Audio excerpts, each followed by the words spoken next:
자, 트랙 B 첫 번째 세션, 모두를 미래의 주역으로 AI 인재 교육을 지금부터 시작합니다. 우리 정부는 지난 8월 전 국민의 디지털 교육 기회 확대와 역량 강화를 위해서 디지털 인재 양성 종합 방안을 마련했습니다. 디지털 원주민이라 불리우며 태어나면서부터 자연스럽게 디지털을 사용하고 편익을 누리는 세대는 이제 디지털 기술을 온전히 이해하고 스스로를 활용할 수 있는 전문가로서 성장하게 될 것입니다. 빠르게 변화하는 사회에 대응하기 위해 우리 아이들을 위한 디지털 기초 의무 교육뿐만 아니라 모든 국민이 생애 전주기에 걸쳐서 디지털 역량을 갖추는 것도 아주 중요하게 되었는데요. 이번 시간에는 디지털 AI 인재를 육성하기 위한 방안에 대해서 논의를 해보도록 하겠습니다. 자, 이번 세션 세 분의 연사가 준비를 하고 계시는데요. 첫 번째 세션 연사는요, 러커스 대학교 교육대학원 교육심리학과의 제니스 고버트 교수님께서 지금 줌으로 연결 돼 있습니다. 지금 줌으로 실시간 함께 해주고 계시고요. 두 번째 발표는 삼성사회공헌단의 윤지연 프로님께서 스튜디오에 나와 계십니다. 잠시 후에 발표 들어보도록 하겠습니다. 마지막으로는 인천 만월중학교 최종원 선생님께서 발표를 준비해 주셨습니다. 선생님 고맙습니다. 네. 자, 그럼 첫 번째 발표부터 시작을 해보도록 하겠습니다.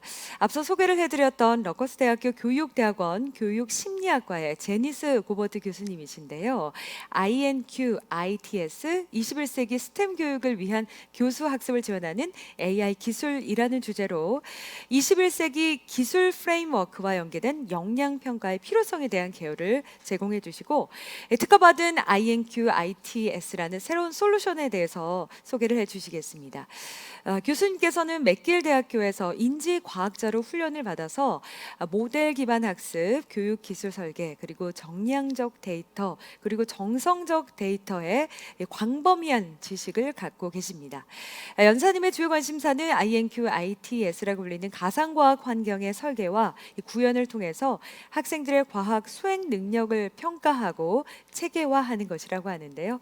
자, 그럼 제니스 고버트 교수님의 발표 지금부터 시작하겠습니다.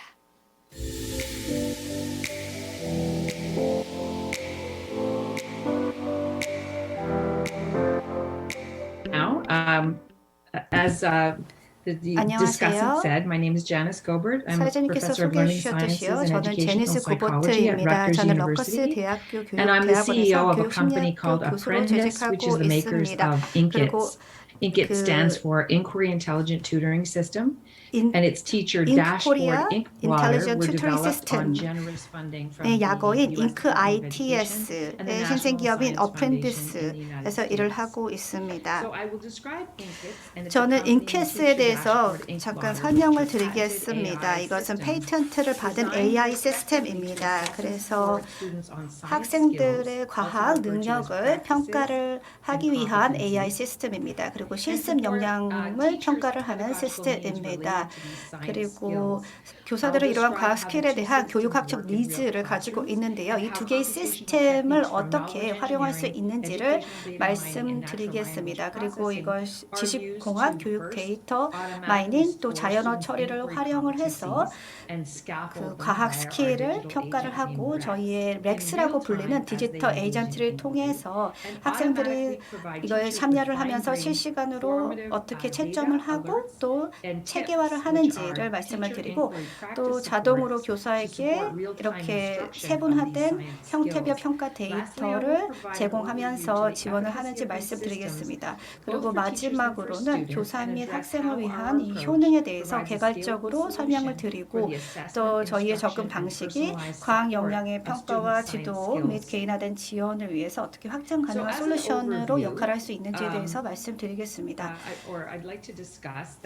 일단 개괄적으로 미국과 다른 국가들이 스템 관련 위기에 어떻게 직면해 있는지 말씀을 드리고 싶습니다. 왜냐하면은 이 스템 일자리는 늘어나고 있습니다만 이것에 자격을 갖춘 사람들이 부족한 상황입니다. 그래서 논리적으로 사고를 하고 또 가지고 있는 정보를 바탕으로 해가지고 이제 판단을 제대로 하는 스킬을 말하는데요. 하지만 지금 전 세계적으로 이런 스템 스킬을 제대로 갖춘 사람이 부족합니다. 미국은 지금 18위로 13위에서 18위로 뒤처지 그 순위가 떨어졌습니다. 그 21세기의 스템 프레임워크를 보면은 학생들의 과학 역량이 향상이 되어야 한다라고 말하고 있는데요. 그래서 어떻게 질문을 제대로 형성을 하고 그리고 이것을 환경별로 이제 문자로 바꾸고 그 데이터를 해석을 하고 데이터를 가지고 그러한 그 결과를 실험 결과를 이제 글로 작성하는 것입니다. 그래서 학생들은 이것을 토대로 해서 학생들이 여기서 어떠한 성취도를 나타내고 있는지를 봐야 하는데요. 이게 쉽지가 않습니다. 그래서 과학 실험을 하는 학생들을 그 자신에 맞는 속도로 실험을 합니다. 그래서 이렇게 다 각자 하는 속도가 다른데 이러한 배경에서 어떻게 교사가 제대로 평가할 수가 있을까요? 예를 들어서 필리소피라는 사람이 예를 들어서 과학 천재라고 하겠습니다. 그래서 질문을 정말 뛰어나게 잘했습니다만 그 보고서를 작성하는데 어려움을 겪고 있다고 하면 근데 만약에 이 학생이 작성한 보고서에만 의존한다면 이 학생이 가진 능력을 제대로 평가하지 못할 것입니다. 간과하게 될 것입니다. 반면에 존이라는 학생이 있습니다. 존 학생은 읽거나 듣고 있는 것을 제대로는 이해는 하지만 그 과학 질문을 제대로 하지 못한다라고 했을 때 이 뛰어나게 작성한 보고서만 보고 판단을 하면은 또 오류를 잘못된 판단을 할 수가 있습니다. 그래서 이렇게 평가를 하는 데 있어서 작성한 보고서에만 의존할 경우에는 실수를 할 가능성이 높다는 것을 보여주고 있습니다. 그래서 이렇게 인킷을 개발하는 데 있어서 저희의 목표는 확장 가능하고 기술에 기반한 AI 툴을 만들어서 학생들과 교사들을 실시간으로 지원을 하고 싶었습니다. 그래서 학생들의 과학 역량을 평가하는 데 있어서 교사에게 실시간으로 지원을 하고 또 학생들의 과학의 학습 역량을 모니터링하는 데도 지원을 하고 싶었습니다. 그리고 학생들을 과학 실력을 스킬을 습득하는 데도 지원을 제공하고자 했습니다. 그래서 inkids.com은 시뮬레이션 기반 환경입니다. 그리고 150개의 어세스먼트가 있습니다. 그래서 4학년부터 10학년을 아우르고 있고요. 지금 현재 더 고학년을 위한 프로그램도 개발을 하고 있습니다. 그래서 그 질문에 관련된 어려움을 겪는 학생들의 이제 프로파일을 만들어서 이것을 선생들에게 제공을 하고요. 그래서 모든 인키스에서 학생들의 인터랙션을 다 캡처를 합니다. 그래서 이것이 학생들의 평가 데이터에 사용할 수 있는 로그 파일로 만들어지고요. 그래서 이것을 스캐폴딩을 하고 학생들의 질문 프랙티스와 스킬에 대한 이제 알림이 나가게 됩니다. 이렇게 하게 되면은 모든 질문 그 형태를 다 데이터로 만들어서 이것을 운영에 사용할 수가 있고요. 또 데이터 마이닝이라든지 자연어 처리라든지 이러한 알고리즘을 활용을 해서 학생의 역량을 스캐폴딩 하는데 적용할 수 있게 됩니다. 그래서 어느 학생이 도움을 필요하고 어떻게 도움을 제공해야 하는지 도움을 받을 수 있습니다. 그리고 객관식과 빈칸 채우기 같은 경우에는 진정성이 있다라고 하기 어렵습니다. 그리고 채점을 하기는 쉬울지 모르겠습니다만 학생들은 4가지로 분류를 합니다. 그리고 그 고부담 시험 같은 경우 또 총괄평가 같은 경우에는 뭐 피드백 같은 경우가 이제 학생들의 학습을 도와주기 위해 너무 늦게 제공되는 경우가 많이 있고요. 학생들의 이렇게 조용한 분위기를 불편하고 어려워할 수가 있습니다. 그리고 랩 리포트 같은 경우에는 그 결과물을 캡처할 수는 있습니다만 제대로 처리할 수가 없고 채점하기가 어렵습니다. 그리고 그 학생이 이해한다 하더라도 보고서 작성을 어려워할 수도 있습니다. 그리고 성적은 높게 받았습니다만 실제로 과학이라든지 묘사하고자 하는 그 과학 프랙티스를 제대로 이해하지 못하고 있을 수도 있습니다. 그리고 실습 위주의 실험실 같은 경우에는 이제 랩 보고서와 함께 함께 이루어지는데요.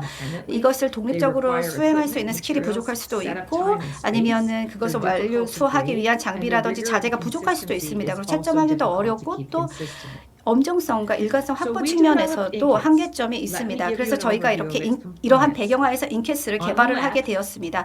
간단하게 무엇인지 설명을 드리겠습니다. 랩에서 그 위젯하고 툴을 통해서 학생들의 이 과학을 실습하는 것에 대한 모든 성과를 캡처하게 됩니다. 그래서 작성하게 되는 것 보고서도 포함이 되는데요. 그래서 학생들에 대한 채점이 저희가 패턴트 특허를 받은 AI를 통해서 자동으로 채점되게 됩니다. 그래서 AI로 채점하게 되면은 이 렉이라는 에이전트가 학생들에게 실시간으로 도움을 주게 됩니다. 그리고 리포트라든지 알러트가 AI를 통해서 자동으로 생성되기 때문에 선생님은 누가 어려움을 겪고 있고 어느 학생이 도움이 필요한지를 알 수 있게 됩니다. 그래서 학생에 따라서 차별화된 교육을 할 수가 있고요. 또는 1:1 맞춤 학습을 제공할 수가 있습니다. 이 모든 것은 줌을 통해서도 할 수가 있습니다.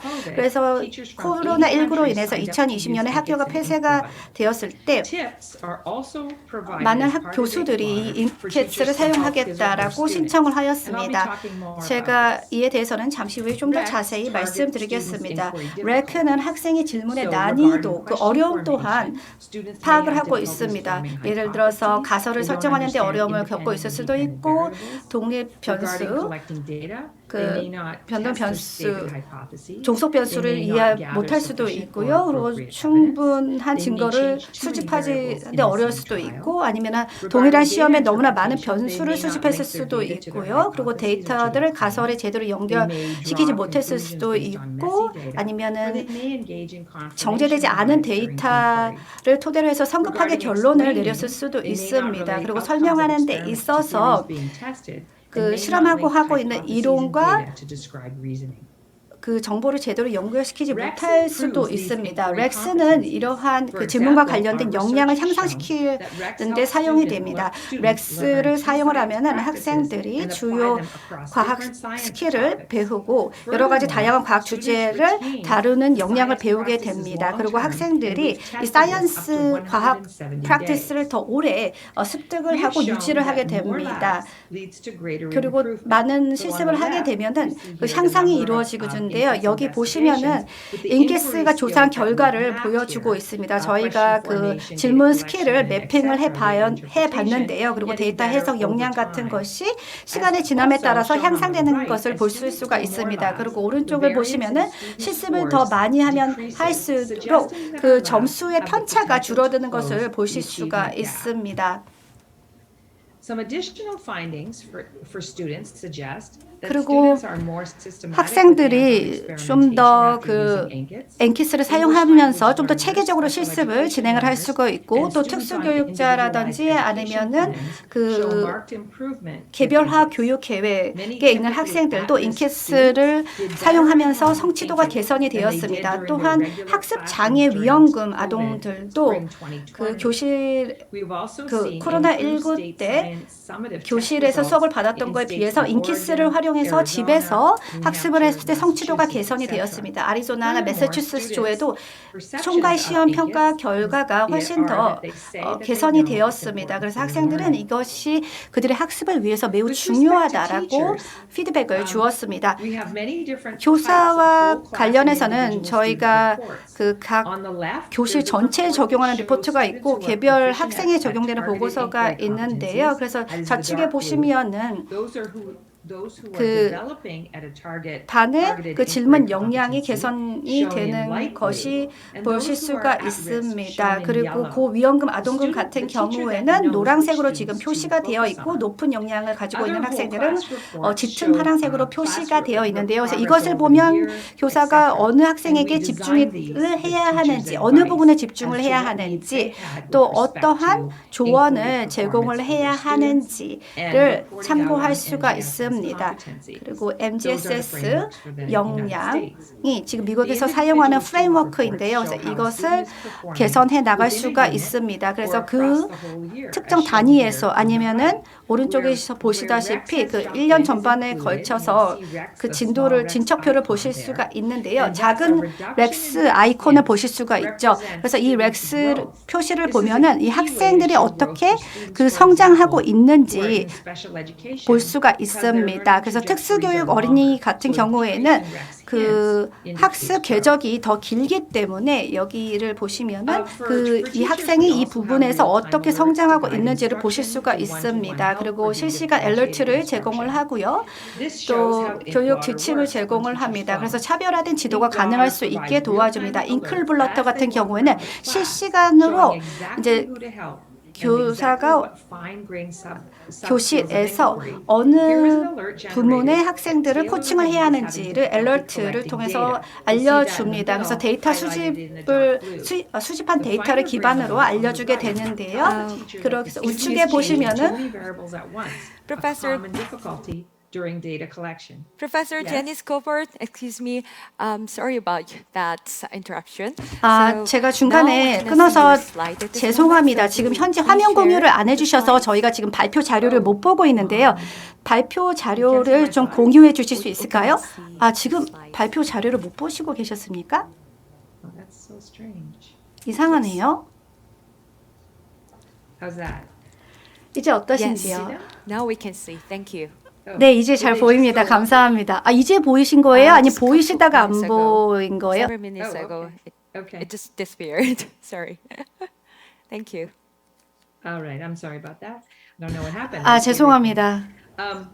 So you see the middle here. The 그래서 teacher is given the 지금 alert, 중간에 and then the 보이시면 teacher can 교사가 click on the alert and 알러트를 get very 교사에게 specific 알러트를 주면 그 information. 교사가 그 정보를 So 클릭을 할 here, 수가 있습니다. 그래서 조금 the alert says 이 부분에 that 대해서 세부 정보를 the 확인할 student 수가 is 있는데요. 그래서 changing 알러트 two 내용을 variables at 보면은 once. This is a common difficulty 학생이 during data 그 collection. 변수를 한 번에 If 너무 many 많이 students are 바꾸고 struggling with the 있다라고 same 하는데요. competency, 그래서 as 만약에 shown 이 here in 역량에 the 있어서 middle, 어려움을 겪고 teachers can choose to 있다면 여기 stop the class and do a 가운데에서 lesson on how to 보시다시피 collect 잠깐 수업을 confounded data. 중단을 And there are 하고 various 데이터 settings 수집을 that the 어떻게 teacher 제대로 can 할 수 use 있는지에 to, 대해서 강의를 to 진행할 decide 수가 whether they 있습니다. want to work in 그래서 the whole class mode or 전체 individual 교실 student 모드로 mode. 할지 But 아니면 here in the 개별 학생 middle, 모드로 you can 할지를 see there's 선택할 many 수가 있고 students 가운데 having trouble 보시면은 지금 collecting 이 data. 부분에 So 있어서 the 데이터 teacher 수집 can 관련해서 flip 많은 the 학생들이 class, 어려움을 겪고 있다는 것을 알 to the 수가 whole 있습니다. class 그래서 mode 이것을 and see the 전체 교실 percentage of 모드로 students who are struggling. 선택을 해가지고 얼마나 많은 Alerts 학생이 also 어려움을 have 겪고 tips. 있는지를 Tips 볼 stands 수가 for 있습니다. teacher 그리고 inquiry 팁스가 practice 있는데요. support 이것은 to 학생들의 guide their 질문 instruction. 프랙티스 Here the 지원 teacher can access tips to 입니다. help 그래서 tailor read 팁스를 and 활용해서 correct confounded data. 맞춤화된 The teacher is provided with four 지원을 different 제공할 tips to help 수가 the student. 있습니다. 그래서 These tips were 네 가지의 generated by 팁스 mining 단계로 teacher 이루어지는데요. discourse that 그래서 predicted improvement in students' inquiry. 학생들의 질문 관련한 것을 이제 예측을 할 수가 있고 저희가 이 팁스를 만들고 나서 저희가 리서치 조사를 했는데요. 그래서 이 팁스를 활용을 하게 되면 학생들의 이 다음번 질문 과제를 수행을 할 때 이것의 성취도가 개선이 된다라는 결과가 나왔습니다. 그래서 전반적으로 선생들에게 이 평가 관련돼서 제공이 되는 그 효과를 보면은 선생들의 채점 시간이 감소되고요. AI에 의한 자동 채점이 인간 채점의 90과 95% 일치하는 정확도를 보여줬습니다. 그리고 그 실제로 실습하는 것과 그 질문에 대해서 작성하는 데 있어서의 불일치, 그 매체가 잘 안 되는 부분이 이제를 파악을 해서 알려줍니다. 그래서 훨씬 더 빨리 정확하게 학생들을 도움을 필요로 하는 학생들을 찾고 또 그 학생들에게 도움을 제공할 수가 있습니다. 그래서 보통 선생들이 발견하지 못하고 넘어가는 학생들, 하지만 어려움을 겪는 학생들을 파악할 수 있게 됩니다. 그래서 실시간으로 평가를 하고 또 스캐폴딩을 실시간으로 할 수가 있고요. 시뮬레이션을 통해서 진정한 평가를 가능할 수 있게 됩니다. They also offer ecological validity that reflects the methods and skills used by real scientists. 더 빠른 속도에 제공할 수 있게 합니다. 더 많은 규모를요. 그래서 저희 패턴을 받은 AI 알고리즘이 실시간으로 적용이 되고요. AI를 통해서 실시간으로 이제 평가를 제공을 합니다. 그리고 스텔스 So the 평가를 opportunity 통해서 for 그 real-time 결과를 제공을 합니다. performance assessment, scaffolding, and alerting is now upon us. And 스캐폴딩이라든지 methodological 알림 advances 기능 in computational 이 techniques, 이제 such 적용이 as data 되고 mining, 데이터 offer 마이닝 analytical 기법 leverage 또 on 적용을 students' 하고 learning 데이터 processes, 분석 not 기법 just their 또한 finished 학생들의 learning 학습 products. 프로세스에 적용을 할 수 있게 되는 거죠. 단순히 학생들의 그 결과물에만 적용이 되는 게 아니고요. 그래서 이것은 더 큰 규모로, 더 정확하게, 더 빠른 속도로, 더 다양한 형태의 학생 데이터에 적용을 하게 됩니다. 그래서 이게 로그 데이터의 4V를 처리할 수 있게 되는데요. 이 4V라 하면은 그 규모와 정확성, 속도, 다양한 형태를 의미합니다. 그래서 이것은 실시간 스캐폴딩을 가능하게 해줍니다. 이렇게 하게 되면 훨씬 더 신뢰할 수 있고 공정한 결과물을 얻을 수 있게 됩니다. 왜냐하면 증거에 기반한 설계와 inquiry learning을 토대로 하고 있기 때문입니다.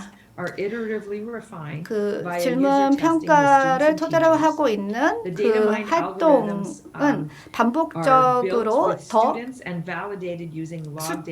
하게 됨에 따라 더 정교화되고요. 또 데이터 마이닝 알고리즘으로 이제 정보를 만들어낸 학생들은 이제 다양한 학생들을 기반으로 해서 수집된 로그 데이터를 활용을 해서 알고리즘을 보다 더 개선하고 적용할 수 있게 됩니다. 지금 가장 상단에 보시면은 코로나19 이후에 이제 저희가 어떻게 구축했는지 보여주고 있는데요. 그 선생 같은 경우에는 이제 자원을 더 필요로 하고 있고 학생 같은 경우에는 이제 과학 스킬을 향상하는 데 있어서 지원을 필요하고 있는데요. 그래서 저희가 유네스코 2003년 정책 같은 경우에는 AI 알고리즘을 학생들에게 이점을 제공하기 위해서 어떻게 활용해야 되는가를 보고 있습니다. 그래서 AI 같은 경우에는 엄정성과 확장 가능성을 제공할 수 있습니다. 인킷의 설계는 그 러닝 사이언스 연구를 기반으로 하고 있습니다. 그래서 학생들의 어려움을 다루고 있고 그 사이언스 과학을 이제 수행하는 것과 또 잘못된 학생의 과학에 관련돼서 이제 가지고 있는 잘못된 생각을 해소하는 데 적용할 수가 있습니다. 그래서 성별이라든지 나이에 상관없이 모든 학생들에 제공할 수가 있고요. 그리고 다재적인 개념을 제공할 수가 있습니다. 뭐 척도라든지 원인과 결과 같은 개념을 과학에 적용할 수 있게 합니다. 그리고 선생들에게는 자동화된 그 엄정한 채점을 가능하게 합니다. 그리고 팁스를 통해서 그 자동 보고서와 알림을 제공을 합니다. 그래서 이렇게 제 발표를 마치도록 하겠습니다. inkids.com 리서치에 들어가시면 보다 더 많은 자료를 참고하실 수가 있습니다. 그리고 여기 제 이메일 주소를 남겨놓았으니 혹시 다른 문의사항 있으면 연락주세요. 감사합니다. 교수님. 네, 발표 너무나 잘 들었습니다. 네, 교수님께서 이 특허받은 두 개의 평가 프로그램이죠. AI 시스템에 대한 소개를 잘 해주셨는데요. 지금 댓글창을 통해서도 많은 분들이 관심을 보여주고 계십니다.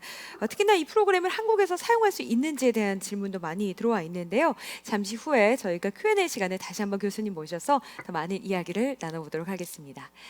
자, 그럼 이번 세션 두 번째 발표를 소개합니다. 삼성 사회공헌단에 계시는 윤지연 프로님이 다음 발표 준비를 하고 계시는데요. 윤지연 프로님은 지금 교실에서 일어나는 세 가지 변화라는 주제로 발표를 준비해 주셨습니다. 윤지연 프로님은요, 2012년부터 삼성전자 사회공헌단에서 다양한 사회공헌 프로그램을 만들고 운영해 오시고 계십니다. 특히 2012년 삼성 주니어 소프트웨어 아카데미를 시작해서 한국의 소프트웨어 코딩 교육을 도입하고 4만 명의 초중 고등학교 학생과 1,600명의 혁신 교사를 교육하셨습니다. 이를 통해서 2017년부터 프로님이 운영하는 이 프로그램으로 3년 연속 교육부 장관상을 수상하시기도 하셨습니다.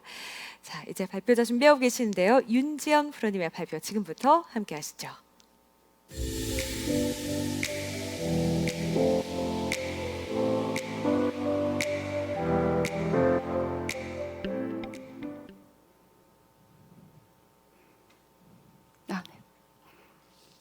안녕하세요.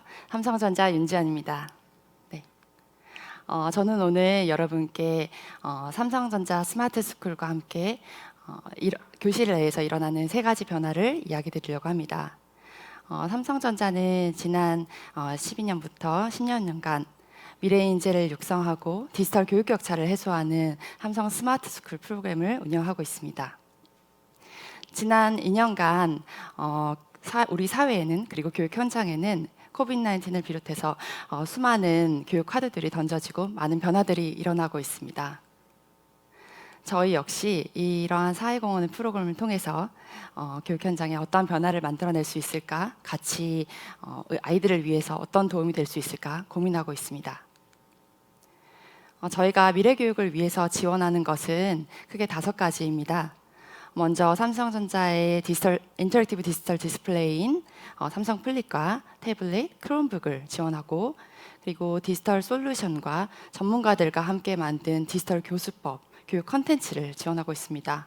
또 학생들이 디지털 교육을 단순히 사용이 아니라 자신이 일어나는 모든 학습에서 활용할 수 있도록 디지털 교수법을 개발한 것을 2년간 교사연수와 교육 선생님들과 함께 만들어 나가고 있고요. 그리고 또 교실을 함께 혁신하는 그런 활동들을 하고 있습니다. 저희 역시 교육 현장의 변화들을 보면서 디지털 네이티브로 태어난 이 아이들이 디지털 세상의 리더로 자라기 위해서는 우리가 무엇을 해야 할까 많은 고민을 하고 있습니다. 그리고 수천 명의 학생들을 만나고 수백 명의 선생님들을 만나면서 진짜 디지털 리더가 되는 방법들을 같이 고민하고 있는데요. 그 첫 번째 이야기로 청송초등학교 이야기를 오늘 들려드리려고 합니다.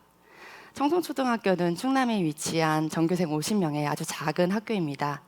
청송초등학교의 이야기는 이가영 선생님으로부터 시작되는데요. 이가영 선생님은 이 지역에서 나고 자란 선생님으로서 학교에 지역 학교에 이제 부임을 하시고 굉장히 놀라셨다고 합니다. 선생님이 다녔을 때보다 훨씬 더 학업 격차가 떨어져 있고, 또 학령 인구가 감소해 있고, 또 아이들의 배우고 있는 교육 환경이 달라지지 않았음에 많이 좌절하셨다고 하는데요. 선생님이 원하는 바는 그저 아이들이 어떤 지역에 있든 어느 곳에 있든 똑같은 평등한 교육 경험을 하길 바라셨습니다. 지금 보시는 수업 환경은 스마트 스쿨에서 일어나는 이제 교실 모습인데요. 혹시 어떤 특이한 점이 있는지 아실 수 있을까요? 네, 선생님이 인터랙티브 디스플레이인 플립에 판서를 하고 계시고요. 아이들은 그냥 태블릿에 학습을 하고 있습니다. 그러나 좀 신기한 점은 잘 뿌옇게서 안 보이지만 선생님이 판사하신 내용들이 학생 태블릿에 바로 연결되어 있습니다. 즉 학생과 선생님이 하나로 연결되어 있지요. 이렇게 삼성 스마트 스쿨에서는 학생과 선생님이 실시간 연결되어 있고, 또 학생은 다른 친구들과 실시간 연결돼서 자신이 학습하는 내용을 계속 공유하고 자신의 아이디어를 다른 친구들과 나눌 수 있게 됩니다. 이렇게 뭔가 계속 연결된 교실, 우리가 늘 꿈꾸는 연결형 교실이 물리적으로 가능해졌을 때 아이들은 어떤 기분이 들까요? 네. 이러한 키워드들은 저희가 이제 이런 수업을 도입하기 전에 예상했던 키워드들입니다. 뭔가 어색하고 낯설고 불편하다, 아니면 좀 부끄럽다, 이렇게 생각할 거라고 저희는 예상했는데요. 의외로 많은 아이들이 대답한 자신의 감정은 몰입이었습니다.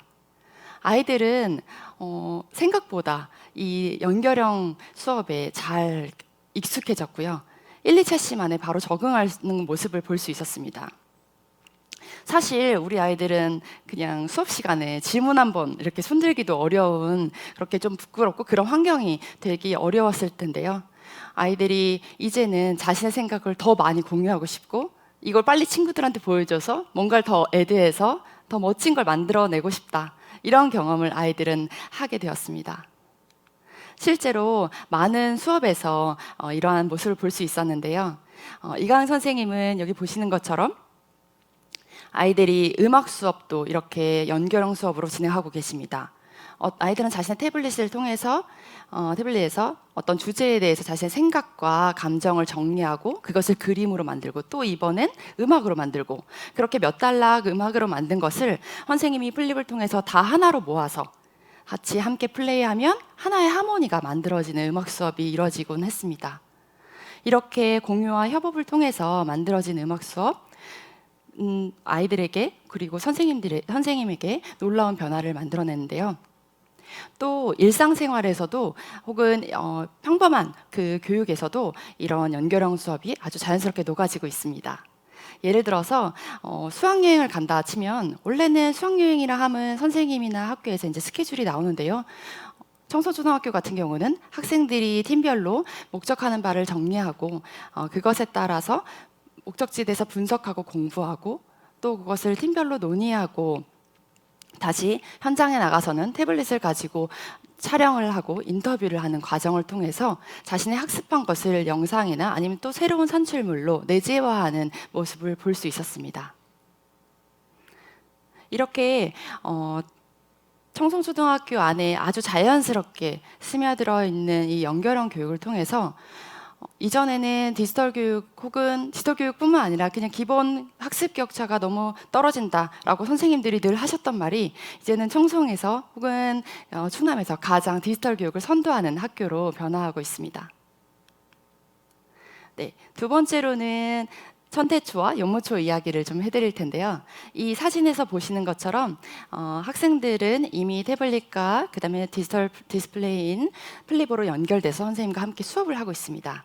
그런데 혹시 이 사진에서 또 기존 수업과 다른 좀 새로운 점을 찾으셨을까요? 네, 바로 선생님의 위치입니다. 네, 보시는 것처럼 원래 교실에는 선생님이 이 앞쪽에 계시죠. 대한민국의 모든 교실은 다 똑같은 모양을 하고 있습니다. 거의 동일한 크기로요. 이렇게 동일한 구조의 교실에서 어떻게 하면 학생 주도의 융합형 수업을 할 수 있을까 고민을 했습니다. 그리고 저희가 만든 것은 아주 작은 변화, 선생님의 위치를 교실 앞편이 아니라 교실 옆으로 바꾼 것입니다. 이렇게 됨으로써 아이들이 일방적으로 선생님을 바라보는 구조가 아니라 아이들이 팀별로 오히려 교실 전체를 사용하는 학생 주도형 학습이 이루어지게 되고 있습니다. 네, 어떤 교실은 저희가 공간이 가능한 학교는 교실 2개를 하나로 맞춰서 만들어서 훨씬 더 크게 사용을 하기도 하고요. 또 보시는 것처럼 의자를 교실 안으로 넣어서 선생님이 어떤 목적의 수업을 하느냐, 어떤 형태의 수업을 하느냐에 따라서 교실 구조를 바꾸실 수 있게 하고 융합형 수업이든 프로젝트 수업이든 아니면 이동형 수업이든 뭐든지 가능하도록 지원하고 있습니다. 이렇게 연결형 교실에 그리고 학생이 주도하는 교실 모습을 바꾸고 나서 학생들에게 학교 현장에 많은 변화가 또 있었는데요. 먼저 천대초등학교 박지선 선생님은 그 학생들이 되게 수포자인 아이들이 많았다고 합니다. 네, 뭐 우리나라 수포자 이슈는 너무나도 많이 알고 계실 텐데 선생님은 이 수학이 너무 어려운 게 아니라 아이들 일상생활에서 느껴지는 그런 경험이고 감각이라는 것을 아이들한테 좀 알려주고 싶으셨다고 합니다. 그래서 아이들에게 물어봤고 아이들은 보드게임을 만들고 싶다고 했습니다. 아이들은 각각 팀별로 어떤 개념을 학습하고 그 학습한 개념을 스스로 다른 친구들을 위해 문제를 만들고요. 이것을 보드게임화하기 위한 로직과 그리고 규칙을 만들었습니다. 이러한 것들이 보드게임으로 실제로 만들어졌고 이번 학기에는 이것을 디지털로 온라인 보드게임으로 만들어서 다른 친구들, 학교 친구뿐만 아니라 다른 친구들에게도 공유해 주고 싶다고 합니다. 선생님은 보드게임을 잘 만든 것이 중요하긴 하지만 그보다 더 중요한 것은 이러한 과정을 통해서 아이들이 협동하고 그리고 자신의 흥미와 목적에 따라서 학습을 이끌어 나가는 아이들의 힘 그리고 창의적 문제 해결력을 기르는 것이 더 중요하다고 말씀하십니다. 이러한 수업들은 임도원 선생님 예시처럼 국어나 사회, 실과 혹은 과학 어떤 과목이든 자연스럽게 녹여져서 진행되고 있습니다. 천태초등학교는 5년 전만 해도 폐교 위기에 놓여 있는 학교였습니다. 그 주변의 학교들이 다 통폐합되고 있었고 천태초등학교에 입학할 예정 학생은 0명이었습니다. 그러나 지금은 도시에서 전학 오는 시골 학교가 되었습니다. 도시 유학 프로그램 혹시 알고 계신가요? 그 서울이나 경기권에서 아이들이 이제 천태초등학교로, 전남에 있는 천태초등학교로 전학을 한 학기 정도 오는 프로그램인데요. 실제로 전학 온 학생 16명이 이 스마트 스쿨 교육을 받고 나서 이러한 디지털 교육이 나에게 어떤 디지털 역량을 키우거나 진로를 탐색하는 데 훨씬 더 도움이 된다고 판단을 했다고 합니다. 그래서 학부모님들 16분 모두가 아이들과 함께 천태초등학교에서 더 학습을 이어나가고 싶다라고 선택해서 천태초등학교로 전학을 오히려 온 아주 놀라운 사례가 있었습니다. 네, 이 아이들이고요. 또 연모초등학교 이야기도 간단하게 드리겠습니다. 연모초등학교는 그 수원화성 옆에 위치한 학교입니다. 그래서 학교 주변에 보시는 것처럼 여러 개의 굉장히 많은 문화재들이 있습니다. 그러나 일반적으로 아이들이 이런 유적지가 있어도 사실 그냥 스치고 지나가죠. 그런데 천태초등학교에서는 디지털 수업을 통해서 우리 일상생활에서 보이는 혹은 만날 수 있는 이런 문화 유적을 디지털 교실로 가지고 올 수 있었습니다. 실제로 선생님은 아이들과 함께 수원 화성 박물관 만들기를 교실 내에서 했고, 그래서 아이들이 탐구한 문화 유적을 다른 친구들에게 안내해 줄 수 있도록, 더 잘 학습해 줄 수 있도록 본인이 스스로 큐레이터가 돼서 박물관 문화재 담당자가 돼서 그것을 만들고 학습하고 그런 과정을 거쳤습니다. 그리고 가상의 박물관에 전시하고요. 이렇게 12주차 프로젝트를 진행을 했는데요. 네. 이런 모습을 아이들이 이제 실제로 수업을 하는 모습을 보실 수 있습니다. 태블릿은 아이들에게 이제 거의 학습 버디처럼 언제든 내가 학습을 하고 싶은, 정보를 찾고 싶은 모든 공간에서 함께하는 그런 도구이자 친구입니다. 네, 이렇게 수업을 하고 있던 모습을 볼 수가 있고요. 마지막으로 저는 오늘 여러분께 디지털 시민교육에 대한 얘기를 해드리고자 싶습니다. 사실 사이버 폭력, 아니면은 확증 편향의 오류, 알고리즘의 노예, 이런 얘기 우리 정말 많이 듣죠. 이러한 이슈들은 비단 성인뿐만 아니라 오히려 청소년들에게 더 중요한 이슈인 것 같습니다. 디지털 네이티브로 태어났지만 이 아이들이 정말 올바른 디지털 시민이 되기 위한 그런 교육을 필요하지 않을까 생각하게 됐습니다. 디지털 네이티브로 태어났지만 시민성을 갖춘 어떤 활동을 해야 하는지 올바른 소양을 갖추지는 못했으니까요. 혹시 만 14세가 되면, 즉 중학생이 되면 본인이 소유의 부모 동의 없는 계정을 만들 수 있다는 사실 알고 계신가요? 학생들은 우리가 성인이 돼서 신분증을 받듯이 계정을 만들 수 있고, 우리가 성인이 돼서 그에 준하는 권한과 의무를 갖듯이 계정을 만듦으로써 성인에 준하는 권한을 갖게 됩니다. 그러나 이 아이들이 과연 디지털 세상에서 충분한 그런 책임감 있는 소양을 갖췄는가, 그리고 하는 방법, 소통하는 방법을 알고 있는가에 대한 부분을 고민하게 되었고, 이 아이들이 어쩌면 일상생활보다 훨씬 더 많이 생활하게 될 디지털 세상에서 책임감 있고 능동적으로 행동할 수 있는 디지털 리더가 되기 위한 교육이 필요하다고 생각했습니다. 그래서 저희는 하버드 버클만 클레이언 센터의 자료와 자문을 받아서 이러한 디지털 시티즌 교육을, 시민교육 관련된 교육 프로그램을 만들었고요.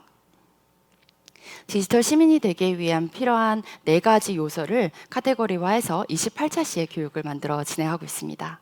먼저 디지털 정체성, 즉 디지털 세상에서 어떻게 살아가는가, 나는 누구인가부터 시작을 하여서 디지털 세상에서의 올바른 소통 방법, 공감하기, 그리고 나의 정보와 타인의 정보를 중요하게 여기는 것, 보안, 그리고 디지털 문해력, 이런 것들을 저희가 가르치고 있고요.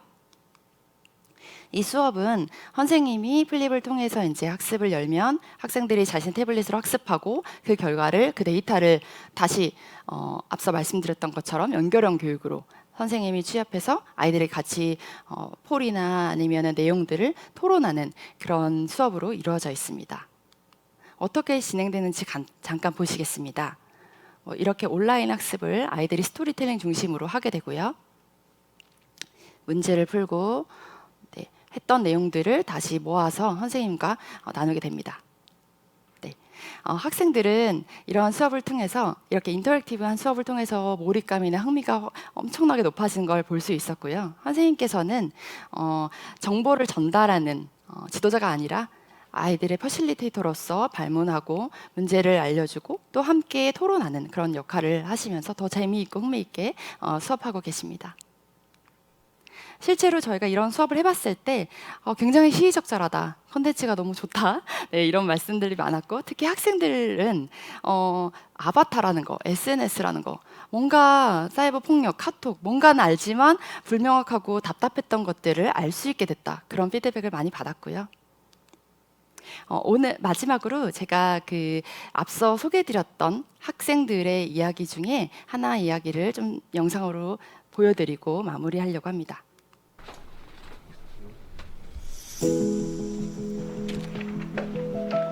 궁금한 게 있으면 책도 찾아보고 그랬는데 원리를 이해하는 게 쉽지는 않더라고요. 너무 단순하거나 너무 어렵거나 그냥 관심은 갖고 재미는 있고 그게 쉽게 풀어지지는 않았던 것 같았어요. 발이 동정한다는 걸 안다. 무슨 들었어요? 네, 그거요. 잘 써보세요. AI로 계산을 해가지고 좋아. 정확하게 발달했거든요. 스마트 스쿨이 생기기 전에도 과학에 관심은 있었는데 궁금한 걸 어떻게 해결해야 할지 몰라서 공부가 좀 막막하게 느껴졌었어요. 근데 스마트 스쿨에서 공부하고 나서는 생각이 확 바뀌었던 것 같아요.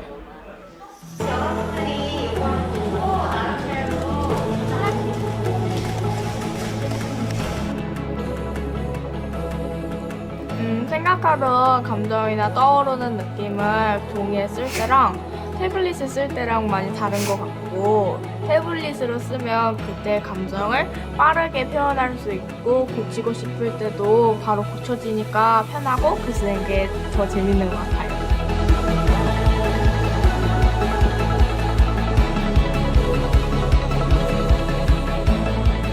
태블릿으로 제작한 영상을 큰 플립에 상영도 해보고 유튜브에 올려서 많은 사람들한테 공유가 되는 걸 보니까 너무 감동이었어요.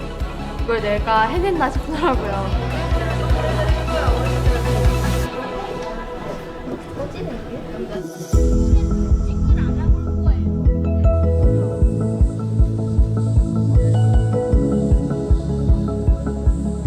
플립이랑 태블릿이 생기고 나선 그냥 찾아보는 것도 재밌었어요. 내용도 쉽게 공유되니까 다 같이 공부하게 돼서 더 재밌는 것 같았어요. 스마트 스쿨이 생긴 뒤론 뭐든지 친구들이랑 같이 힘을 모아서 해결해 나가고 있는 것 같았어요. 이제 아이들이 스스로 찾아봐요. 더 알고 싶어하고 배우는 과정을 더 자연스럽게 느끼죠. 누가 시켜서 하는 일이 아닌 거예요. 내가 선택해서 하는 거지. 수업 참여도가 월등히 높아진 건 물론이고 집중력도, 아이들 서로 간의 소통도 상상 이상으로 좋아졌어요. 아이들이 이제 가장 분명하게 갖고 있는 건 할 수 있다는 생각인 것 같아요. 하고 싶다는 생각도 더해서요. 얼마 전 우주 관련 자료를 찾아보다가 캡처한 글인데 계속 머릿속에 남아있어요. 우주는 극한의 압력과 온도를 이겨내야 하지만 무한한 공간에 도달할 수 있다. 지구와 지구 밖에 존재하는 자기 자신을 발견하면서 세상을 바라보는 관점이 완전히 넓게 변합니다.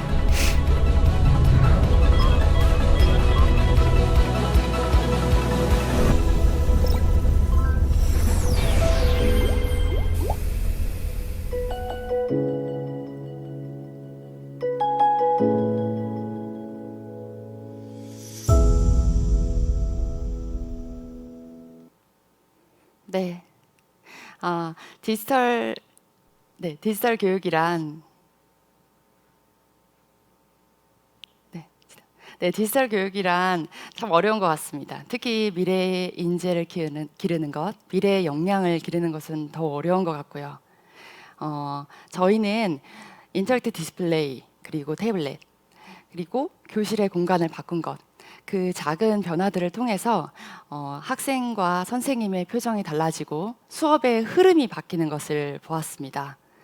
단방향의 수업에서 양방향의 수업, 그리고 아이들이 주도하는 수업, 아이들이 스스로 몰입하는 모습을 보면서 미래 인재를 키우는 것, 그리고 이 아이들이 디지털 세상에서 리더로 성장하기 위한 그러한 마중물이 되는 것을 기대하고 있습니다. 이것이 오늘 제가 여러분께 공유드린 교실에서 일어나는 변화입니다. 감사합니다. 네, 감사합니다. 프로님의 발표 잘 들었습니다. 댓글창도 정말 뜨겁습니다. 학생과 교사의 표정이 바뀌는 것을 보았고 또 교실의 분위기가 바뀌는 것을 보았다라는 말씀해 주셨는데요. 이렇게 학생들 간의 상호작용 활발하게 이루어지는 교실 환경이 되도록 많은 노력들이 있었구나라는 생각을 해봤고요. 역시 또 럭키님도 이런 말씀을 해주셨는데 기업들의 참여가 정말 적극적이다. 또 다른 기업에도 또 많은 본보기가 됐으면 좋겠다라는 생각도 해봤습니다. 발표 너무나 잘 들었습니다. 자, 이제 세 번째 발표 최종원 선생님을 모셔보도록 하겠습니다. 선생님의 소개를 해드릴게요. 인천 만월중학교에서 근무하고 계시는 최종원 선생님은요, 중학교 인공지능 수업 사례라는 주제로 인공지능 교육을 현 교육과정과 어떻게 연계할 수 있는지, 중학교 수준에서 어떤 활동을 통해서 인공지능에 대한 깊은 이해를 돕고 또 문제 해결 역량을 함양하고 있는지에 대한 내용을 공유해 주시겠습니다. 선생님은요, 교육학 박사로서 정보교사연합회 부회장, 한국컴퓨터교육학회 부회장을 맡고 계시는데요. 또한 국가에서 추진하고 있는 2022 개정 정보과 교육과정 개발 연구진이시기도 하고요. 학생들의 인공지능, 프로그래밍 등을 포함해서 다양한 컴퓨팅 기술을 활용한 문제 해결 역량을 어떻게 효과적으로 기를 것인가에 대한 연구를 활발하게 진행하고 있습니다. 자, 그럼 최종원 선생님의 발표 지금부터 함께 하시죠.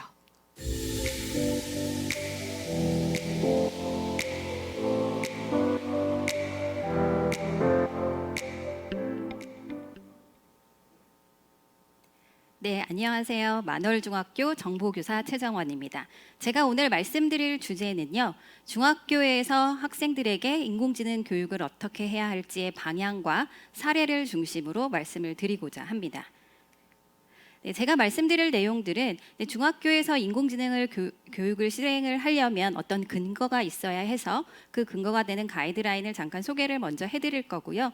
그리고 나서 인공지능 교육을 어떻게 설계했는지, 그 후에 제가 수업을 실천했던 사례들 말씀드리고 학생들이 인공지능에 대한 인식이 어떻게 변화했는지 말씀드리는 것으로 제 이야기를 하려고 합니다. 그래서 먼저 인공지능 교육은요, 지능정보 사회에서 학생들이 소양을 갖춘 인재로 자라날 수 있도록 하는 것을 목표로 하고 있습니다.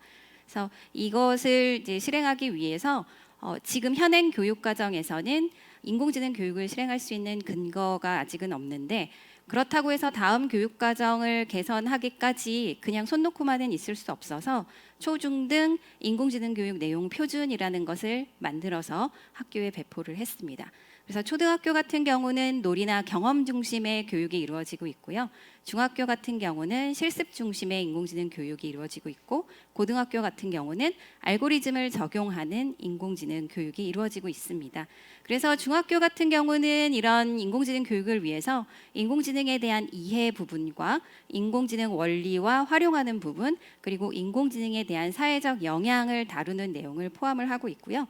그리고 이런 중학교 시기는 아이들이 자라나면서 자신이 무엇을 좋아하고 무엇을 잘할 수 있는지 탐색하는 단계이기 때문에 학습의 목표를 이 인공지능의 재료라고 할 수 있는 데이터의 가치를 이해한다거나 아니면 인공지능 기술의 원리를 이해하고 나서 이제 실생활 문제를 해결하는 역량을 기르는 것을 학습 목표로 하고 있습니다.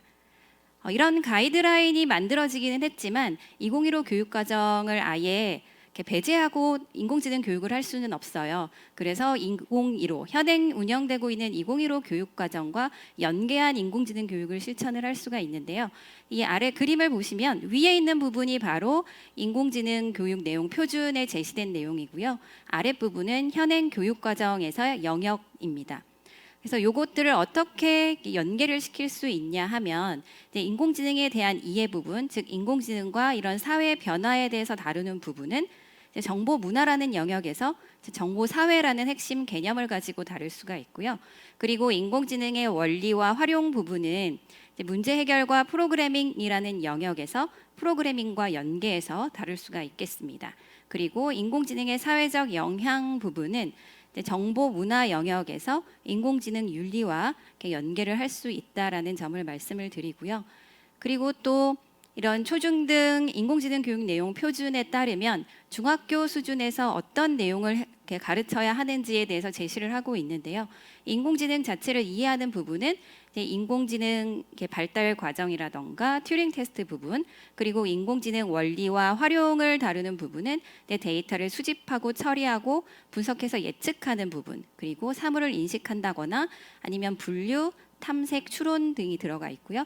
그리고 머신러닝과 딥러닝이 들어가 있습니다. 그리고 인공지능 사회적 영향 부분에서는 이제 인공지능과 나의 진로에 대해서 생각해 볼 수 있는 내용들이 포함이 되어 있고, 그리고 인공지능 남용을 예방하는 그 윤리적인 측면이 포함되어 있어요. 그래서 제가 오늘 말씀드릴 부분은 주로 데이터 분석과 머신러닝과 딥러닝에 포커스가 맞춰져 있다라고 보시면 될 것 같고요. 그래서 제가 이런 인공지능 교육을 설계하기 위해서 어떤 방식을 취했는지, 무엇을 주안점에 두었는지를 좀 잠깐 말씀드리도록 하겠습니다. 이 그림을 보시면 아마 대부분의 선생님들이 내가 수업을 했을 때 아이들이 이런 표정을 지었으면 좋겠다라는 기대감으로 수업을 설계하실 것 같아요.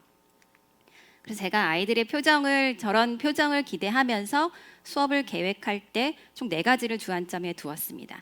첫 번째가 쉽고 즐거웠으면 좋겠다.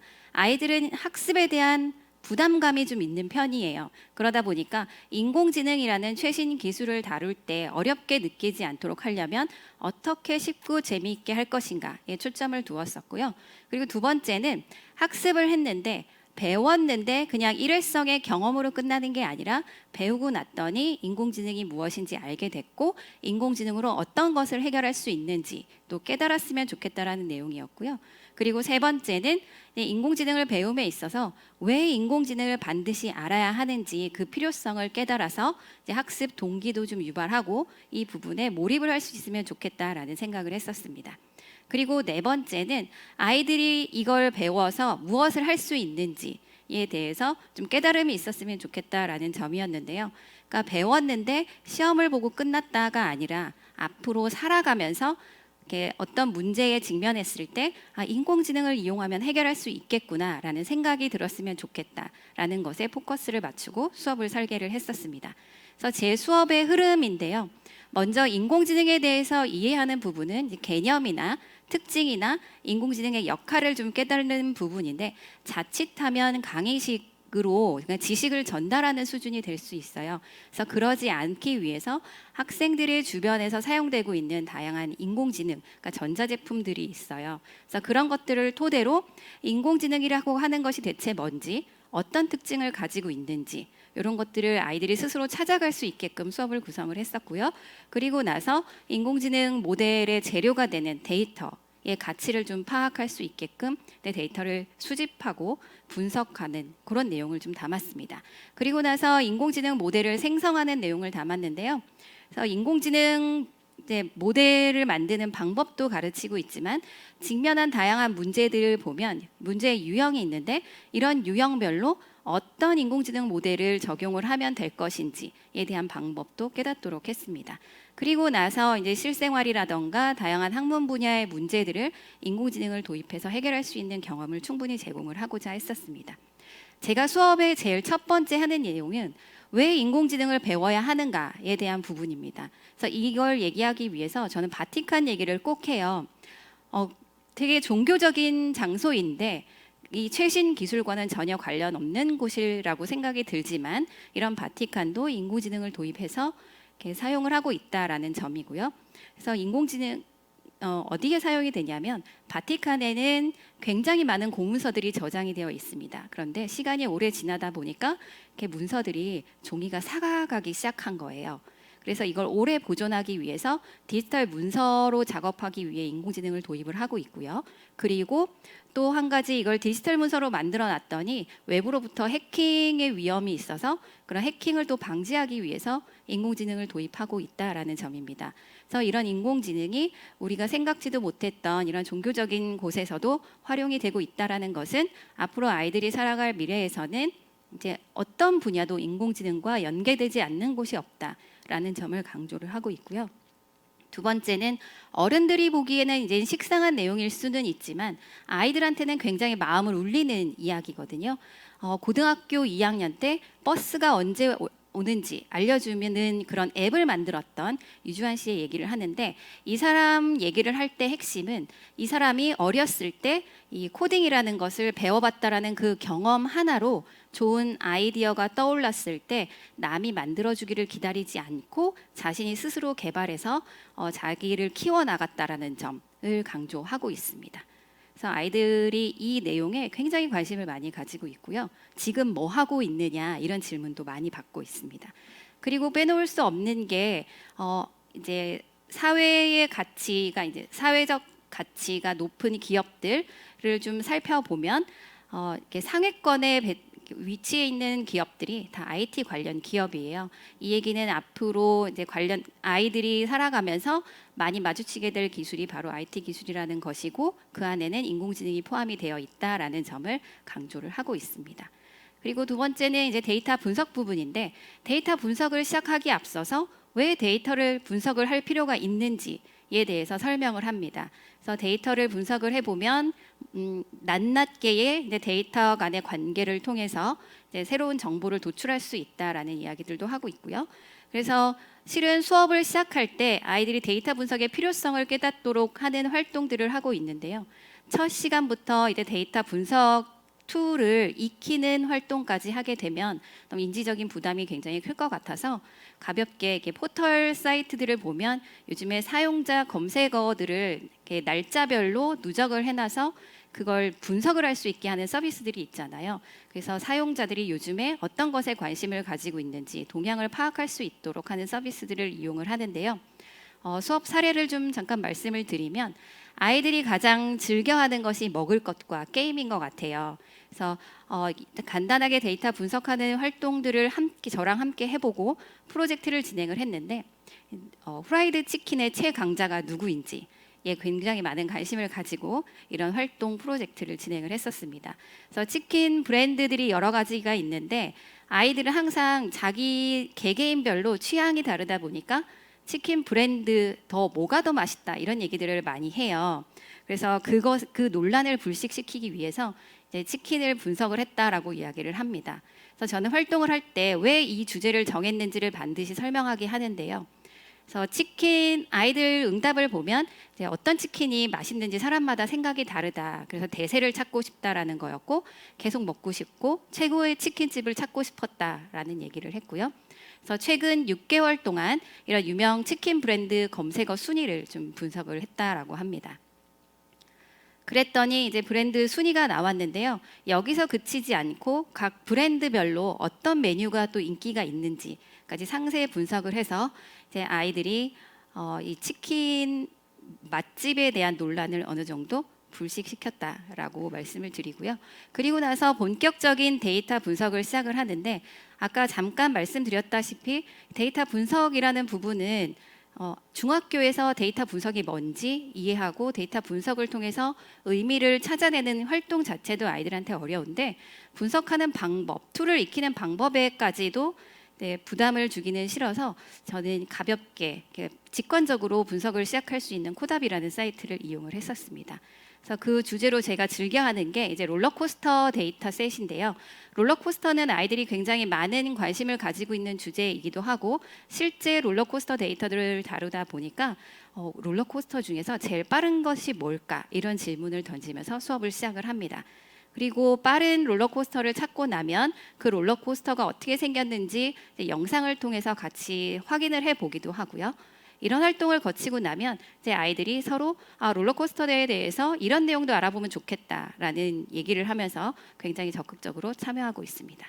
그리고 인공지능에서 데이터라는 것은 이제 사람이 경험을 통해서 학습을 한다라고 하면 인공지능은 데이터를 통해서 학습을 하게 된다라는 점, 그리고 인공지능 모델이 사람의 뇌 구조에 해당이 된다면 데이터는 이런 뇌 구조를 숙련시키는 재료가 되는 것이다라는 거고, 그리고 데이터가 많으면 많을수록, 즉 양질의 데이터가 많으면 많을수록 더 결과를 잘 예측하게 된다. 그래서 데이터가 굉장히 중요하다는 얘기로 마무리를 합니다.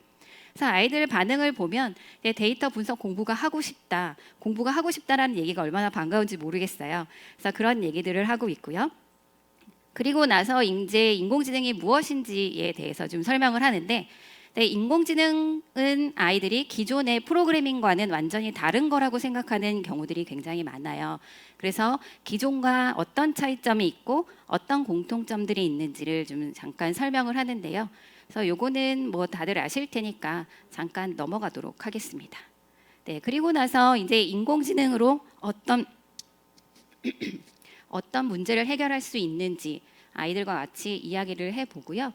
그리고 나서 인공지능 모델을 활용해서 문제를 해결하는 과정들, 그러니까 문제를 인식하고 나면 문제 해결에 필요한 자료를 수집을 하고 그 자료가 이제 분석할 가치가 있고 인공지능에게 학습시킬 가치가 있는지 탐색하는 내용, 그리고 모델을 만들어서 프로그래밍하고 문제 해결에 활용하는 단계, 이걸 설명한 다음에 학습을 시작을 합니다. 그래서 시작은 늘 즐거워야 하기 때문에 모션 분류를 통해서 게임을 만드는 활동들을 진행을 하고 있고요. 이 게임은 이제 아이들이 좋아하는 똥 피하기 게임입니다. 그래서 위에서 떨어지는 똥을 피하면 이제 점수가 올라가는 그런 게임인데요. 이걸 잘 해결해 보겠다고 저렇게 열심히 카메라로 촬영도 하고 모션 학습을 시키고 있는 장면입니다. 그리고 단순히 즐거운 것만 하면 저는 안 된다고 생각을 좀 하고요. 사회 문제 해결까지 좀 이어지는 활동이었으면 좋겠다라는 생각이 들어서 지속 가능 발전 목표를 주제로 아이들과 추가 활동을 진행을 하고 있습니다. 그래서 여기에 보면 이제 SDG 주제를 선정을 하는 보드를 만들었어요. 그래서 이 주제들 중에서 어떤 주제에 관심이 있는지 아이들에게 포스트잇에 적어서 이렇게 붙이게 했고요. 그리고 관심 있는 주제를 가진 학생들끼리 모듬을 만들어서 활동을 하게 했었습니다. 그래서 지금 그리고 여기 가운데 위에 있는 사진을 보시면 갑자기 수업을 하다가 아이들이 다투는 장면들이 보이기 시작했어요. 그래서 교사로서 수업 시간에 다툼이 일어났다는 거에 대해서 깜짝 놀라서 가서 진정을 시키려고 봤더니 학교 폭력을 사전에 예방하는 그런 인공지능을 모델을 만들기 위해서 이제 폭력이 일어날 것 같은 장면들을 학습을 시키는 중이었다라고 이야기를 하더라고요. 그리고 또 이제 산불을 감지하는 그런 인공지능 모델을 만들면서 이 부분에서는 이제 데이터 편향성까지도 같이 다루는데, 보통 산이라고 하면 굉장히 푸른 산만 생각하는 경우들이 많거든요. 그러나 가을이 되면 단풍이 든 산도 산불과 비슷하게 감지가 될 수 있고, 그리고 구름이 가득 끼거나 눈이 쌓인 산 같은 경우는 이제 연기가 나는 것과 비슷할 수 있으니 그런 것들도 잘 고려해서 사전에 모델을 충분히 학습을 시킬 필요가 있다라는 것까지 설명을 하고 있습니다. 이런 활동들이고요. 그리고 아이들이 또 활동하는 다양한 주제를 잠깐 소개를 시켜드리면 나는 누구와 닮았는가의 주제입니다. 어느 대통령과 닮았는지, 어느 연예인이나 동물과 닮았는지에 대한 부분을 좀 다루기도 하고요. 그리고 꽃을 찍었을 때 그 꽃말을 설명해주는 부분, 그리고 뭐 굉장히 참새와 멧새가 굉장히 비슷하게 생겼는데 이걸 분류하는 것들, 그리고 치아 교정에 관심이 굉장히 많아요. 그러다 보니까 내 치아는 교정을 해야 될 치아인가 아닌가 이런 것들과, 그리고 뭐 이렇게 글을 쓰기 전에, 온라인에 글 쓰기 전에 이렇게 내가 쓴 글이 타인에게 상처를 주는 말은 아닌지 그런 것들 분류하는 것들, 그런 주제들도 많이 다루고 있고요. 그리고 빙하 면적이 지금 계속 줄어들고 있다고 하는데 대체 언제쯤이면 다 녹게 될지, 그러면 우리가 지금부터 뭘 해야 될지 이런 주제들도 같이 다루고 있습니다.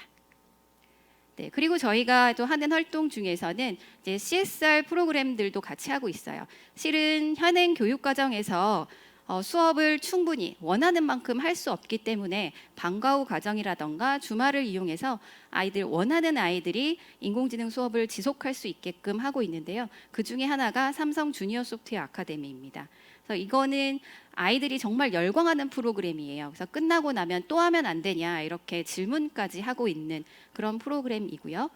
그리고 또 하나는 이제 삼성 주니어 소프트웨어 아카데미에서는 이제 임직원 멘토링 프로그램도 같이 있어서 아이들이 진로와 관련해서 다양한 현장의 이야기를 들을 수 있는 기회들도 같이 제공을 하고 있습니다. 그리고 또 다른 것은 또 스마일게이트 퓨처랩이라는 곳에서 이제 해커톤을 운영을 해주는데요. 여러 가지 사회 문제들을 해소하기 위해서 이렇게 어떤 아이디어를 내야 하고 어떻게 문제를 해결할 건지 설계하고 실행해보고 발표하는 과정들, 주말에 한 번씩 아이들을 데리고 가면서 이렇게 활동을 하고 있고요. 그래서 우리는 이제 사회공헌 사업으로서 혜택을 받을 수 있는 것들이 제법 있어서 그나마 원하는 아이들한테 이런 기회를 제공해 줄 수 있다는 게 얼마나 다행인지 모르겠습니다. 그래서 마지막인데요. 그래서 학생들이 인공지능에 대해서 생각이 어떻게 변화했는지를 좀 잠깐 말씀을 드리면 이렇게 인공지능을 배우고 나니까 그냥 이렇게 인공지능이 들어오면 편리하겠다라고 막연하게 생각을 했었는데 내가 직접 인공지능을 이용해서 문제를 해결할 수 있겠다라는 생각이 들었다라고 이야기를 하고요. 그리고 인공지능을 다루는 전문가들이 얼마나 대단한지도 알겠다 이런 얘기도 했고, 그리고 더 많이 배우고 싶다. 그리고 직접 이렇게 인공지능과 관련된 것들을 배우고 만들어보고 발표까지 해가면서 경험을 하니까 기억이 굉장히 잘 나고 잘 배울 수 있었던 것 같다라는 이야기들을 했었습니다. 그리고 일상생활에서 많이 활용할 수 있을 것 같다라는 이야기들도 아이들이 했었고요. 그래서 아이들의 이런 생각 변화가 교사로서 더 열심히 이렇게 수업을 해야겠다라고 계획하는 그런 동기가 되는 것 같습니다. 그래서 제가 말씀드릴 부분은 여기까지이고요. 네. 제가 조금 일찍 끝났습니다. 그래서 저는 여기까지 말씀을 드리도록 하겠습니다. 감사합니다. 네, 최정원 선생님 발표 잘 들었습니다. 이제 라이브 톡톡 시간으로 넘어갈 텐데요. 바로 방금 이제 발표를 해주셨던 선생님에 대한 이 댓글도 굉장히 많습니다. 굉장히 창의적인 수업을 하고 계십니다. 감동입니다. 이런 댓글도 있고요. PD주님. 그리고 어떻게 인공지능 교육을 통해서 우리 학생들의 생각이 바뀌었는지, 단순히 AI가 편하다 이런 생각에서 AI를 통해서 문제 해결을 하니까 굉장히 효과적이다. 전문가에 대한 어떤 존경심이 생긴다. 더 배워보고 싶다. 이런 생각을 끌어낼 수 있다는 것 자체가 굉장히 대단한 것 같습니다. 박수 계속 아이콘을 통해서도 여러분들이 호응을 보내주고 계시는데요. 감사합니다. 자, 이제 라이브 톡톡 여러분의 질문과 의견을 소개해드리는 시간입니다. 앞서 발표를 해주셨던 교수님께서도 지금 실시간으로 접속해 계십니다. 응원의 메시지 너무나 감사합니다. 하지만 질문이 먼저기 때문에 여러분의 감사한 마음은 제가 나중에 기회를 통해 소개를 해드리도록 하겠습니다. 먼저 고버트 교수님의 질문을 소개를 해드리도록 하겠습니다. 자, 헬로카봇 왕자님 반갑습니다. 어제 이어서 또 실시간으로 적극적으로 함께해주고 계시는데요. 스템 교육에서 AI를 활용한 시뮬레이션 활용은 매우 의미 있다고 생각을 합니다. 빅데이터를 바탕으로 하는 AI 기술이 학생들의 과학 학습 중 특히 어떤 부분을 촉진한다고 보시는지요? 그리고 이것을 활용하는 데 교사들이 어떤 수업 설계를 해야 한다고 생각하십니까?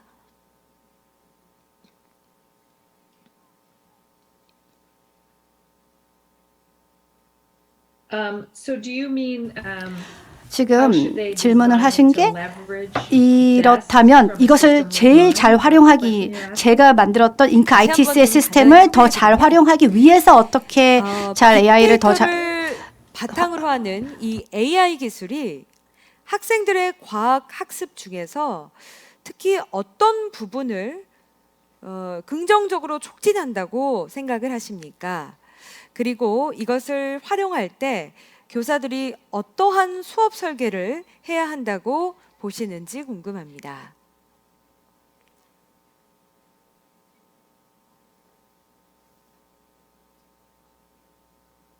Oh, okay, great. So our platform is for middle school. 저희의 플랫폼은 중학생, 고등학생을 위한 것입니다. 그리고 물리과학, 지구과학, 그리고 실습과학을 위한 것인데요. 그래서 저희가 그 핵심 과정을 중학교와 고등학교에 제공을 하고 있습니다. 그래서 저희의 시스템 같은 경우에는 학생들이 이제 과학을 practice, 그러니까 어떻게 그 과학 질문을 실제로 할 수 있는지를 가르치고 있는데요. 그래서 저희가 AI를 사용을 해서 어떻게 하고 학생들이 하고 있는지를 트래킹을 하고 자동으로 이것을 채점을 하고 있습니다. 그래서 이렇게 하기 위해서는 AI가 필요합니다. 왜냐하면 간단한 그 지식공학 같은 경우에는 한계가 있기 때문입니다. 그래서 저희가 이러한 스킬을 뭐 가설을 설정을 하고 데이터를 수집을 하고 해석을 하고 그리고 결과에 이르면 그 결과를 이제 커뮤니케이션하고 이러한 스킬을 가르치고 있는데요. 기계학습과 또 지시공학을 활용을 하고 있고 자연어 처리를 사용을 해서 실시간으로 학생들의 결과물을 학생을 이제 채점을 하고 있는데요. 그래서 이것이 어떻게 교실에 적용이 되느냐 하면은 이제 교사들이 이제 뭐 플레이트 탁테닉 같은 경우에는 이제 인캐스를 활용을 해서 이제 형성 평가를 합니다. 학생들이 얼마나 잘 습득했는지 형성 평가를 진행을 하고요. 그 평가 결과를 기반으로 해서 그 교수의 지도법을 바꿀 수가 있습니다. 그래서 매우 정확하고 견고한 데이터, 학습 역량에 대한 견고한 데이터를 제공받기 때문에 그것을 가지고 교육 방법을 바꿀 수가 있습니다. 그래서 알러트를 제공을 해서 렉스의 도움을 받아서 그 학생들이 연습을 하는 것에 뭐 도움을 제공할 수가 있고 렉스가 또 자동으로 선생을 대신해서 채점을 해주기 때문에 정말 가르치는 것에 집중을 할 수가 있습니다. 학생들의 실습 보고서를 그 채점을 하는 게 선생 교사 입장에서는 매우 시간 소모적인 활동이거든요. 감사합니다. 그리고 이제 교수님 발표를 듣고 나서 이런 의견 또 응원의 메시지가 있었는데요. 윤수진님은요, 평가에서 놓칠 수 있는 부분에 대해서 크게 동의한다라는 말씀해 주셨습니다. 이런 것들을 고려해서 만드신 평가 프로그램을 사용해 보고 싶다 이런 말씀도 해주셨는데요. 한국에서도 개인적으로 이 프로그램을 사용할 수 있다면 웹에서 검색이 가능한 평가 프로그램명 또는 웹사이트를 부탁드립니다. 이런 의견이 있었습니다. 바로 전에 아마 발표 마지막 순서에 웹사이트를 소개를 해주셨죠. 예.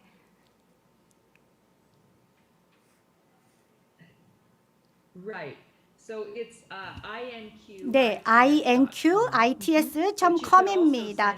그런데 저한테 이메일을 보내주시면요, 그 janice@apprend.com인데요. 저한테 개인적으로 이메일을 주시면 제가 이에 대해서 좀 더 자세히 설명을 드리겠습니다. 그래서 전 국가 전체를 생각을 하시는 건지 아니면 특정 학교에 아니면 특정 한국 지역에 적용을 하고 싶어 하시는 건지 어느 정도 범위에서 지금 적용을 하고 싶은 건지는 모르겠네요. Okay, thank you. 자, 의견에 대한 또 코멘트도 해주셨습니다. 저희 다시 보기 지금 오늘 이 포럼은 다시 보기 가능합니다. 저희가 추후에 또 업데이트해서 편집된 내용으로 저희 공식 홈페이지에 다시 올릴 예정인데요. 교수님의 이 발표 마지막 슬라이드에 이메일이 있었습니다. 혹은 저희에게 문의를 주시면 들어갈 수 있는 웹사이트 다시 한번 알려드리고요. 또 궁금한 점은 편하게 교수님께 이메일로 여쭤보셔도 될 것 같습니다. Thank you very much for your kind answer.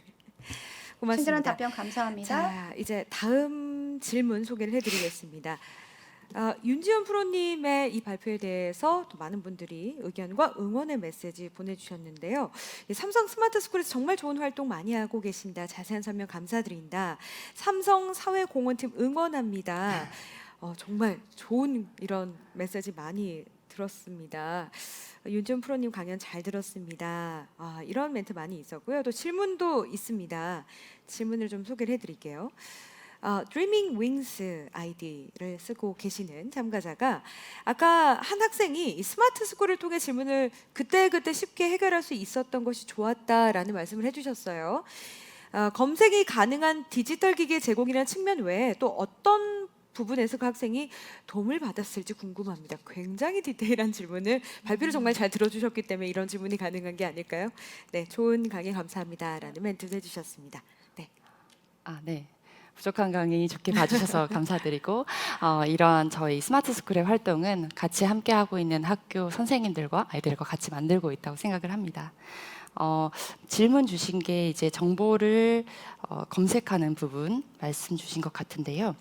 저희가 이제 디지털 기기를 활용하는 여러 가지 방법 중에 먼저 1차적으로는 정보를 탐색하고 탐구하는 것이 있겠지만 두 번째로는 이 앞서 연결형 교육, 연결형 학습 경험을 말씀드린 것처럼 정보에 대한 자신의 생각 그리고 아이디어를 공유하고 협업하는 그 과정을 또 디지털 기기로 할 수 있었다고 생각을 합니다. 그래서 이 과정을 통해서 아이들은 집단지성을 어떻게 보면 자연스럽게 경험하게 되는 것이고요. 네네. 그리고 또 이런 과정을 통해서 지식을 내재화하는 것, 그러니까 지식을 재생산하는 과정을 다양한 형태로 아이들은 해오고 있었습니다. 영상으로 만들 수도 있고 네. 아니면 글로도 아니면 함께 협업한 글로도 만들 수가 있고요. 또 저희가 또 놀랍게 생각했던 부분은 대부분의 학습은 그 과정에서 이제 그 학습하는 과정이나 아니면 자신이 배운 것들이 이제 휘발성으로 좀 날아가게 됩니다. 많은 것들이 정보의 축적으로 이루어지기 어렵죠. 근데 이제 디지털 기기를 씀으로써 그런 것들이 온라인상에서 그리고 기기 안에 자신의 버디 안에서 이제 축적되게 되고 학생들이 이 축적을 넘어서 온 오프라인 그리고 교실 안팎에 자연스럽게 학습이 이어지는 것을 저희가 볼 수 있었습니다. 네, 답변 감사합니다. 자, 이제 우리 최정원 선생님께 질문을 좀 드릴까요?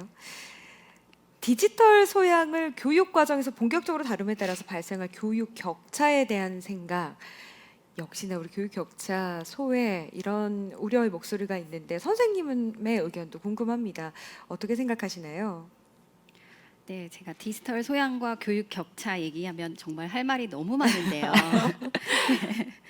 실은 저희 이제 정보 교사로서 교육 격차에 대해서 우려하는 점은 첫 번째는 시수 문제인 것 같아요.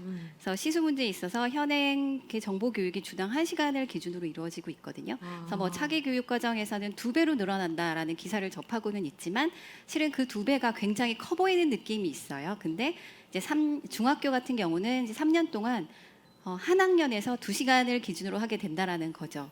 그래서 그걸 통해서 이제 아이들이 얼마나 아이들에게 디지털 소양 역량을 길러줄 수 있을 것인가에 대한 이제 걱정이 조금 있고요. 그래서 그러다 보니까 이제 정보 선생님들 사이에서 굉장히 열정이 많으신 분들은 다양한 교육 프로그램을 끌어와서 방과후라던가 이렇게 주말 캠프라던가 이런 걸로 운영을 하고 계세요. 그러다 보면 그런 아이들은 혜택을 많이 받게 되지만 그렇지 못한 아이들, 정보 선생님이 없는 학교나 이런 곳들은 격차가 점점 이제 그런 곳과 격차가 커지게 되는 문제가 있죠. 그래서 저는 정책적으로 교육 격차를 좀 줄이는 방법을 찾아주셨으면 좋겠다라는 생각이 첫 번째로 들고요. 그리고 또 이제 개선하는 지금 2022 교육 과정에서는 디지털 리터러시를 강화한다라고 해서 이제 교육 과정이 어느 정도 나왔고 그게 각 과목 안에 들어가긴 하거든요. 그런데 융합된 상태로 들어가는 형태를 띠는 거잖아요. 그러다 보니까 이게 좀 걱정이 되는 바가 아이들이 기초를 익히지 않았는데 과연 융합 형태로 얼마나 충분히 다룰 수 있을 것인가에 대한 고민이 좀 있습니다. 근데 이걸 이렇게 입증하는 예가 바로 원격 수업 기간인데요. 코로나로 인해서 원격 수업하는 기간 동안에 여러 과목들, 거의 모든 과목들에서 디지털 기기를 사용할 수밖에 없었고 디지털 소양과 관련된 내용들을 다룰 수밖에 없었는데 그렇다면 그 2년이 지난 이후에 아이들한테는 변화가 있어야 돼요. 그런데 교사로서 체감할 수 있는 게 전혀 없고 아이들은 2년 전이나 지금이나 뭐 변한 게 없다라는 생각이 들고요. 그래서 그것의 문제가 저는 이렇게 기초적이고 체계적이고 그런 리터러시를 갖출 수 있는 기회가 없었던 데에 있다라고 보여지기 때문에 디지털 리터러시 기초 교육을 할 수 있는 별도의 시수라던가 아니면 뭐 하여튼 교육 과정들이 제대로 마련이 돼야 되지 않겠나라고 생각이 듭니다. 네, 건의를 하시는 거죠, 네, 선생님? 맞습니다. 네, 교육부가 지금 잘 시청을 하고 있습니다. 정책적인 어떤 도움이 좀 필요하다라는 말씀 해주셨어요. 그러니까 디지털 리터러시의 기초 교육, 융합이 아니라 정말 기초부터 차근차근 배워가야 하는 거기에 대한 필요성을 좀 언급을 해주신 것 같습니다. 너무나 좋은 의견 대단히 감사합니다. 역시나 이번 세션도 여러분의 많은 참여로 정말 활발하게 의견 교환이 이루어졌습니다. 아까 이 소외에 대한 내용, 이 디지털 소양 교육 과정의 교육 격차에 대한 내용 하고 싶은 말씀이 굉장히 많다고 하셨는데요. 다음 세션 혹은 다음 프로그램에는 정말 이 부분만 다시 좀 세션을 만들어야 되지 않나라는 생각도 해봤습니다. 그리고 이 부분이 굉장히 중요한 내용이기 때문에 다음 세션에도 아마 조금씩 계속 다뤄지게 될 것 같습니다. 여러분 계속해서 좋은 의견을 부탁드리겠습니다. 자, 아쉽지만 트랙 B1 이번 세션 이렇게 마무리를 해야 할 것 같습니다. 세 분 너무나 좋은 발표해 주셨고요. 그리고 여러분의 질문에 대한 답변도 너무나 성의 있게 해주셨습니다. 다시 한번 감사 말씀을 드리고요. 모두를 미래 주역으로 AI 인재 교육 이번 세션 이렇게 마무리하겠습니다. 해외 우리 교수님께도 다시 한번 감사의 말씀드립니다. 고맙습니다. 네, 여러분의 응원의 메시지 저는 계속해서 읽고 있습니다. 질문이 많기 때문에 직접 또 통역사님 그리고 저를 언급해 주시면서 응원의 메시지 또 감사의 칭찬의 메시지 해주고 계시는데요. 아주 빨리 소개를 해드리면 럭키님, 아이네프쟁님, 호아이님 그리고 드리밍윙스 나이르님 네, 3년 연속 제가 진행한 것도 알고 계시는 정말 찐 팬들이신 것 같은데요. 감사 말씀을 드리고 힘내서 오후 세션 그리고 내일까지 열심히 하도록 하겠습니다. 다시 한번 여러분의 성원에 감사드리겠습니다. 자, 저희 이제 약 1시간 가까이 쉬는 시간을 갖고요. 다음 B2 세션 이어가도록 하겠습니다. 변화의 문을 여는 교사, 디지털 교육의 구심점이 되다라는 주제로 오후 1시 B2 세션에서 다시 한번 인사를 드리겠습니다. 여러분 편히 쉬시고요. 1시에 다시 채널 고정하고 뵙도록 하겠습니다. 함께해 주신 여러분 고맙습니다.